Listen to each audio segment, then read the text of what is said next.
All right, there's a borderline epidemic of agency owners who can't crack paid ads. So I wanted to share 6 main reasons why so many agency owners just can't figure it out. I always say knowledge is king, and even if you're, only suffering from one of these 6 things, it can keep you stuck in a literal infinite loop.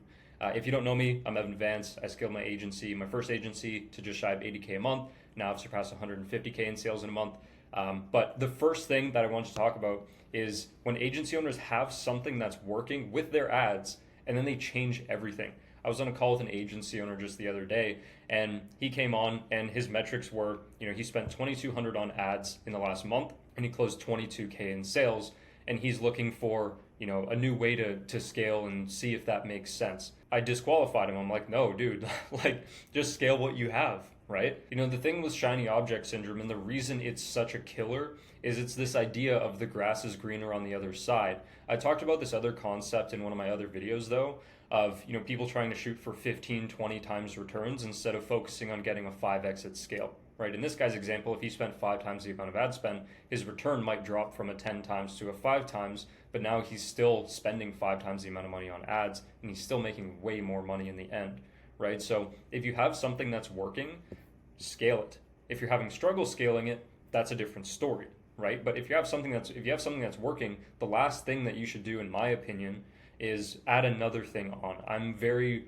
focused. I like focusing on one thing, one main process, and not getting too distracted by having too many different things, because if you put all your energy into one thing, you'll get much better at that one thing than you would spreading your attention between 3, 4, 5 different things. That's not news to a lot of us, right? So that's number one. The second thing is they focus on the wrong part of the funnel, right? So let's say, for example, you're getting calls booked in for $100, your show rate's 55 to 60%, mediocre, and your close rate is like 11% or something like that, right? So many people focus on reducing their cost per booked call instead of focusing on the painfully obvious thing that's out of KPI, which is their close rate, because KPI for that's 20%, right? And part of this, and I understand, right? I'm not trying to be judgmental when I say this, because I've been through it myself. Like there's some things you naturally like working on more. I'm more of a marketing type guy. Like I love marketing. Like that's just what I have fun doing. So for me, if I could just like sit in my room and write VSLs and ads and stuff all the time, I love it, right? Every time I do it, I absolutely love it. Now, to be fair, if I were to do that every single day, would I get kind of tired of it? Probably. But at the same time, I really enjoy marketing. That's my favorite thing to do. So I found myself in the past looking at how to improve marketing metrics instead of focusing on my close rate, right? Because again, if you're not at 20%, that's like the bare minimum baseline. And if you want to hire sales reps, in a lot of cases, you're going to need even higher than a 20% close rate, 25, 30% plus, just to know for a fact that this thing works and have the maximum odds of a sales rep stepping into your business and then actually succeeding on those calls, right? Because if you can't sell it, your sales rep's not going to sell it. You're not going to be able to attract the best sales reps because your income opportunity is questionable, and then they're not going to stick around either, and then you end up in that infinite loop over there. Right? And you end up having to go in and out of sales, and it's just this whole thing, right? And that kind of leads me into point number 3, which is a lot of people are just simply not good enough at sales. So in the first example, or rather the second point there that I was just talking about, that point is still applicable, where maybe you're closing at 25%, maybe your show rate is 70% or something, just to pick a random number, but your cost per booked call is like $350 when your target is really more like $200, right? That means you need to focus more on your ads and your metrics there and getting that cost per booked call down. Maybe that's adding a phone number to the funnel if you don't collect phone numbers up front, and adding setters. Maybe it's just running better ads. Maybe it's adjusting your message. There are a ton of different things that you can do to solve that problem. But the third thing is a lot of people just aren't good enough at sales. So the thing is, this is a really interesting little like nuanced kind of thing. A lot of people, there's a huge misconception. A lot of people in the beginning hear about paid ads and how scalable they are, and they get really hooked on this idea and think, oh, well, if people are coming to me, then they're going to be even easier to close than these cold outreach prospects. The opposite is true. The opposite is true. These people are booking in from ads and they're like, oh, well, I don't know who you are, blah, blah, blah. Whereas with like a cold email or something, they're responding to the email, you're having a chat with them over the phone, there's some personalized outreach kind of thing, and then you have them on the call. So there are more steps to the funnel, right?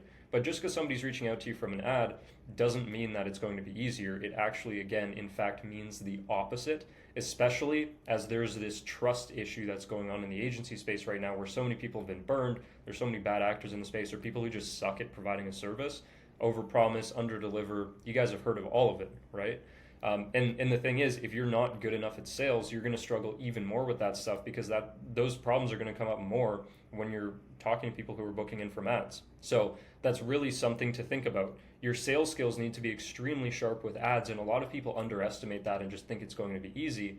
But unless they've worked at a sales job in the past, selling people from paid ads and that kind of thing, oftentimes people struggle and don't realize just how good their sales skills need to be when it comes to selling from paid ads. Now, the fourth point here is based on their offer. And sometimes it's hard to sell because your offer sucks.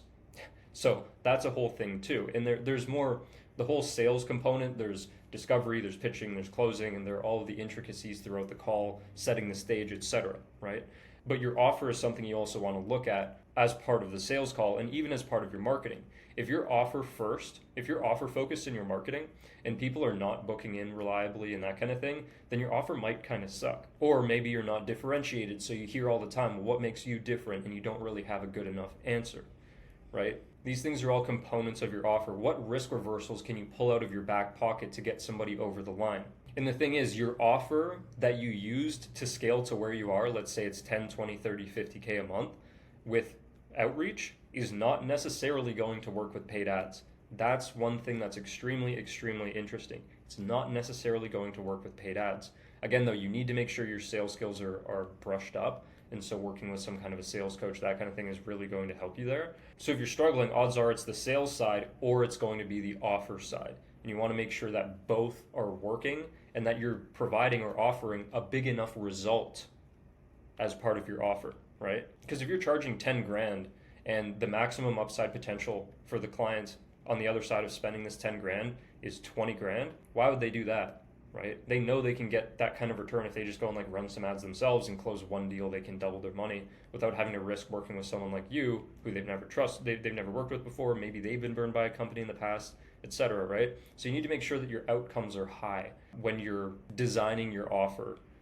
In general, but also it's just even more strict with paid ads. You need to have an even better offer for this to work really well. And differentiation, same thing. You need to be even more differentiated than you would probably think. Number 5 is they can't scale their ads within KPI, right? AKA they're not good enough at marketing. So let's say in this example, right, someone's getting calls for $100 and that's KPI for them. It's $100 per call. And then when they try to scale their ad budget, they end up having their call cost, let's say they double their ad budget and their call cost goes up to $180 a call. It's like, well, you're spending double the money and barely getting any more calls, right? You're getting 10% more calls kind of thing.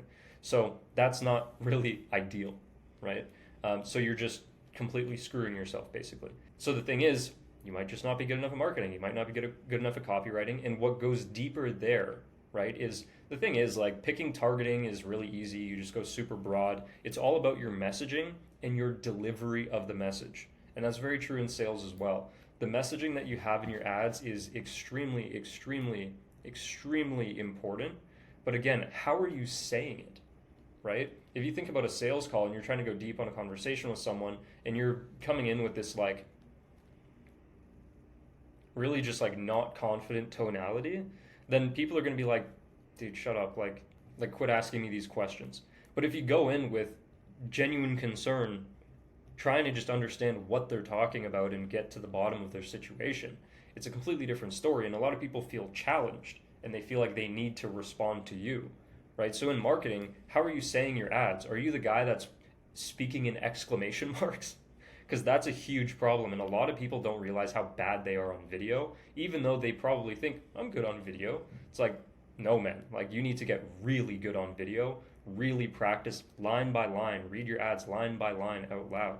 But also, though, your script is more important. So if you're pretty good on video, but your script is really good, that's fine, that can work. But it's just, you need to look at both of these things. Your message is what really does the targeting. So if your lead quality sucks, your message sucks. It's that simple. It's really not very complex. There are other things you can do, if you're using Facebook lead forms, landing pages will get you better quality, adding more qualifying questions, even disqualifying questions, sure. But in most cases, if you're getting absolute trash leads coming through and you're using a landing page and you even have qualifying questions on it, your message sucks. And it's that simple. So you really just, with ads, it's really all about the message, and testing different messages and seeing things through, which is number 6. A lot of people just don't see things through and they give up too easily. So like they try to scale their ads once, they run into some problems, they don't know what the solution is, and so they just like keep things low, or they switch to trying to find another solution instead of testing more things or looking for help on the thing that they're already working on. So instead of writing new ads or brushing up on their copywriting or speaking to some type of person, to, you know, a friend or whoever, to ask for help and get feedback on their work, they just stop what they're doing, or they stay comfortable at their, you know, 5,000 a month in spend and don't want to, and they're too afraid to scale because they don't see the way through, right? But the thing is, you need to, if you really want to get to the next level, the only way is through. The only way is through. You have to face the work, you have to face the challenges, you have to do the scary things and take the risks to get to the next level. I was talking to a guy who works at a company in the industry. Company's doing about $2 million a month, and one of the things he was saying to me was like, all these guys did to get to that level was just take bigger risks and bigger risks and bigger risks. You have to do that, and that's what, you know, separates the boys from the men, so to say, right? So see things through. You know, if you run into struggles, it's not all or nothing. It's not like this thing just doesn't work. It's that you're just not good enough and you don't understand how it's supposed to work, right? Maybe you're not skilled enough. And I mean, that's really what it means. If you can't make it work, you're just not skilled enough, and you need to seek understanding and build your skills. And sometimes that takes months. Sometimes that takes a year, right? So like really, really commit to something for a long period of time, and you will see the progress gradually, and you will get through to the other side. But those are 6 reasons. If you want to work with me personally to scale your agency with ads, I use something called the low ticket call funnel. We sell a $30 to $200 product on the front end to liquidate at least 70% of your ad budget, so your sales calls are a lot less stressful, or you're even getting paid to take sales calls. Then you're upselling clients instead of upselling or trying to sell strangers. It's always easier to sell a client than a stranger. If you want to work with me on that, on a paid ads, from a paid ads standpoint, ideally if you're doing over about 10 grand a month in your agency and you have an ad budget, then book a call with me in the description. Otherwise, click whatever's popping up on screen here, and I'll see you there.